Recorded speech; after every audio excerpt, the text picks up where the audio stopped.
Two men convicted of murdering a teenager in Machias in a drug-related robbery are now looking to get new trials. Emmanuel Ramos and Juan Ortiz were convicted of killing 17-year-old Brandon Guerrero back in 2021. Prosecutors said that Guerrero had come to Maine from New York to sell drugs to those men, and they shot and killed him in the process of stealing the drugs. The other three men that were involved here pleaded guilty. Ramos and Ortiz went to trial 3 years later, each found guilty by a jury. Ortiz sentenced to 40 years in prison. Ramos sentenced to 38. Today's hearing starts at 9 o'clock, and it will happen in Washington County. The state fire marshal's office is investigating a suspected arson on Indian Island. The fire happened early yesterday morning at the Cultural Center on Wabanaki Way. The building is owned by the Penobscot Nation. The Old Town fire chief says crews put out the fire within minutes. No one was hurt, but the building manager says seeing all the damage, which is significant, was very upsetting. This center means so much, especially to who we are. You know what I mean? We sit right here with the water. And the kids come here, students, and they learn about their culture and they bloom that culture. And it's just sad to see what's happened here. The Penobscot Nation is offering a $2,000 reward for any information that leads to an arrest. If you know anything about the case, you're asked to contact the state fire marshal's office or the Penobscot Nation. Staff at the Victoria Mansion in Portland are brainstorming ways to make the building's tower spire safer for birds after a seagull impaled itself. This happened Monday. Portland firefighters tried to rescue the bird with their aerial ladder truck. They could not get to it in time. The mansion then arranged for a crane company to come, but before that could happen, they say two individuals used a ladder, scaled multiple roofs, and then carried the bird to the ground. But again, that seagull did not survive. Staff taking to social media yesterday saying it was an unusual and unexpected mishap, and they are determined to find ways to keep that from happening again. City leaders in Biddeford are inviting people to share their thoughts on the search for their new city manager. People being asked to provide input on the issues that they think the city will face over the next few years, as well as the skills that they believe the next city manager might need to address those challenges. Tonight's meeting starts 6 o'clock, Biddeford City Hall. There's also a remote option.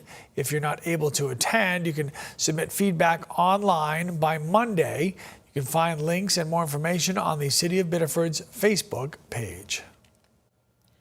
Speaker of the Maine House Ryan Fecteau is set to lead the Biddeford Housing Authority. He will take on the role as executive director later this month, according to the authority. Fecteau is replacing Diane Small, who has been the interim executive director since April. Biddeford Housing Authority says Fecteau's experience growing up in the city and his public service will do well in helping him lead the organization. He recently served as senior advisor at Avesta Housing. Some new grant funding will help make it easier for the city of Ellsworth to address hunger issues and food waste. Leaders there say that this money will come from Maine's Community Action Grant Program. The $74,000 awarded to Ellsworth will go to several projects that focus on things like food access, public health outreach, and waste reduction. Leaders there say with help from that grant, a new free compost program will open up later this summer at the Ellsworth transfer station. Residents should expect to see a lot more projects launching as well.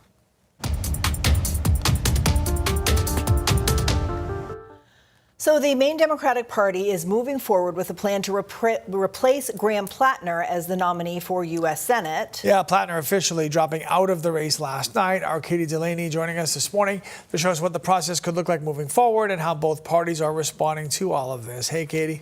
Hey, Lee and Sharon. Now, after being accused of sexual assault by his ex-girlfriend, Plattner faced growing calls to drop out of the race and lost many of his endorsements. Last night, Plattner announced that he is indeed suspending his campaign. Maine Democratic Party Executive Director Devin Murphy-Anderson says she agrees with his decision. Graham Plattner dropping out today was the right thing to do. The allegations brought against him were very real and were very credible. We are going to go through this process and we are going to select another U.S. Senate nominee in a fair, transparent way. And we are going to emerge from this process stronger than ever and ready to defeat Susan Collins this November. The Maine Republican Party was quick to respond to Plattner's withdrawal as well. Chairman Jim Diamond says Plattner, quote, has been an embarrassment to Maine. Diamond also says Maine Democrats supported Plattner for as long as they could, claiming that they, quote, care more about power than advocating for candidates with character and integrity. Now, to pick Plattner's replacement, the Maine Democratic Party wants to hold a convention with more than 600 delegates. That includes all 113 members of the state party committee, plus around 500 delegates elected from Maine's 16 county committees. The county delegates would be selected in the next few days, with a convention possibly taking place on July 18th and 19th. Location for that has not been determined yet. Potential candidates would need to collect 200 signatures to be considered for the nomination. Party leaders say they are still finalizing the details, but their goal is to move quickly. The direction that we are going in is the most inclusive, fair, and transparent direction for us to do this on this timeline. We have the responsibility on our shoulders and the eyes of our nation on us right now to be good stewards of the momentum and the grassroots energy that the Plattner campaign fostered across this state. Plattner, in his video announcement suspending his campaign, said while he does intend to file the paperwork to officially withdraw from the race, he said the process to replace him needs to reflect the values of the people who voted for him. He said those Mainers are desperate for a different kind of politics. I'm not asking for how this process is going to work. I'm not trying to dictate to anyone who it should be or how we get there, but I will say this. It needs to be open, transparent, and democratic. Under state law, a new Senate nominee must be chosen by July 27th. I'm Katie Delaney, News Center, Maine.